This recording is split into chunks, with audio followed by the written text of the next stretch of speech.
Hi y'all, I'm Misty and this is Mini Seasons of Motherhood. Today I thought it'd be fun to give you a homeschool room tour. Just a quick update on our homeschool year that we just started. We have a freshman and then our little guys are starting kindergarten. Technically one of them is starting kindergarten and the other is pre-K, but they're doing the same thing. So it's basically like two in kindergarten.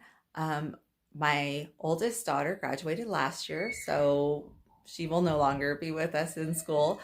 And then my oldest son is a senior in college and, away from home and at school. So we're down to three, but kind of like promoting up to three because the boys are starting this year. So I just organized our homeschool room. And so I thought I'd give you like a little tour of it. Okay, so from the door, this is just a look at the room. You can't really see the map well, but that's like our curtain. It's a shower curtain, and I just use it. It's a world map. Here is our old school table, which we use. The boys sit here, and then I sit. They sit one on each side of me, and I sit there to help keep them separated. We mostly just do like crafts or fine motor stuff at the table. But other than that, we just really get on the floor and play and use math manipulatives and stuff like that. So that's kind of, we use the table, but mostly we do a lot of school on the floor. Yeah, just some world maps and a United States map. I love geography. My husband hung up the big clock for me. So this is an old office chair that I just put a blanket over. It kind of makes a nice little place to read together. And then I just keep the trash can back there. And then the way I have our shelves organized, which this is basically the shelf setup I've had a really long time. But I've just like weeded through books over the years. And by now, with so many years of homeschooling under our belt, I really know what we like and what we don't. So these kind of containers I use just to organize different things, mostly for the boys. We can go through them sometime, but we just have like fine motor, bean bags, and just makes it easy to grab a container down and use it for things. So next is our just educational movies for the most part. And then I have a geography shelf, and these are like math books, not really math books, but I don't really need them. And then this here is just a few board books that didn't fit well on another shelf. And then this is our science, extra science books shelf here. And then over here, a lot of grown-up books. Like we have our Bible resources. My husband has a shelf of like his favorite books. And then these are like resources for me as a woman and a mom and homeschooling. Just some of our favorite resources for there. A shelf for like character books. Some Christian books for the kids, and like a lot of these are Christmas books here. We have more board books and easy readers. And then just some of our favorite storybooks from over the years. I have a shelf for poetry and literature. We have for writing, dictionaries, thesauruses, grammar, that kind of thing. Some of our favorite missionary books. And then just some other devotional books there. And over here, up here, I have my laminator and just a few more manipulatives for the kids, puzzles, games.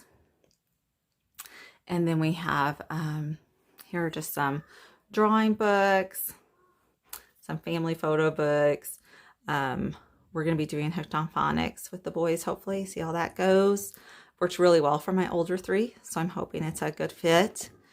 And then we have just a Bible study that we're not using this year. So this is going to just have it to have on hand in case we do later. And then These are our Apologia books. I got rid of all my younger Apologia books. Now we have younger children again, so I'll be getting those in the future. We have some our favorite chapter books, history. So our Mystery of History. Katie's doing ancient history this year, so she has that with her. And then I just go like, I try to go from ancient history up through to modern, but it's kind of not in perfect order actually. And here I have like just a bulletin board hanging up the boys' work. We're working now on calendar and weather in my closet. So I'm so happy to get a closet and to have a room with a closet because you can put stuff away. But just extra paper and laminating stuff. The girls have a lot of beads that they like to do beadwork sometimes. We have a science drawer for like science experiments and things like that. Just tape and glue and extra school supplies because I like to stock up this time of year. Just more school stuff or more extra stuff like cookbooks that I don't keep in the kitchen, folders, hole punches. These drawers have a bunch of other things in them, just pens, highlighters, note cards, lots of paper down below here. These are things I'm using a lot this year. These are the math manipulatives for the boys. And these containers are cool. They just kind of stack together. This one has a bunch of the phonics cards and different activities to do with the boys. And then we have these color cubes for math and patterns and different things like that. And then I have magnetic letters and numbers that we're learning how to write and copy and learning the letters and sounds and all that kind of stuff. So then on the other side, we have just like a game and some game pieces for when we play our own games. That's stuff for me, like printer ink and label maker, labeler and stuff like that. I like to keep craft supplies like googly eyes and pipe cleaners and random things like that all in one container here. Just note cards there for me. We have blocks and a few puzzles. These bags have animals in them because my boys love animals, so we play with them a lot. And then we have Duplos and stuff. We like using those a lot too for school and for math. Here we have a basket that I just have set aside. These are for library books, and so that way I can keep them separate. We use a lot of library books because we do a different theme each week. So that's where we keep our library books. And here I just have some of the boys' theme units and just extra notepads and wide erase boards. So as you can see, it's pretty simple. Oh, and then of course, I didn't go over this. Whoops. In these white containers, I just have extra pencils and pens and markers. This is my basket with like planners and Bible. This is for the boys, like usually like what we're working on at the moment, the theme, their whiteboards, the Bible that we go over with them. They keep their tablets here. And here I have like whatever theme books that we personally own that we're using that week. We just finished Ocean. So I have all their Ocean books here. And then just some, this has like their own little personal like markers, crayons, scissors, glue that we get out whenever they're working on things. So, and there I just have our paper and our printer. So that's a look at our homeschool room for the 2020-21 school year. I just want to encourage you though, that even if you don't have a homeschool room, you can totally homeschool and homeschool well. I found it really helpful, like over the years. Sometimes we've had a homeschool room, sometimes we just had an office. Sometimes our homeschool room was literally our kitchen table.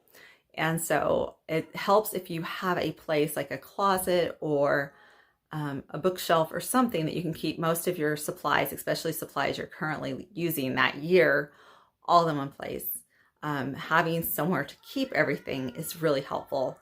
But other than that, you can totally make it work without a homeschool room. You don't need a homeschool room by any means. The thing is to have things organized and know where to find them, and that you can get them easily and then put them away easily. So I hope you've enjoyed our homeschool room tour. Let me know if you have any questions. For more homeschool ideas and dinner inspiration for your family, be sure to subscribe to my channel.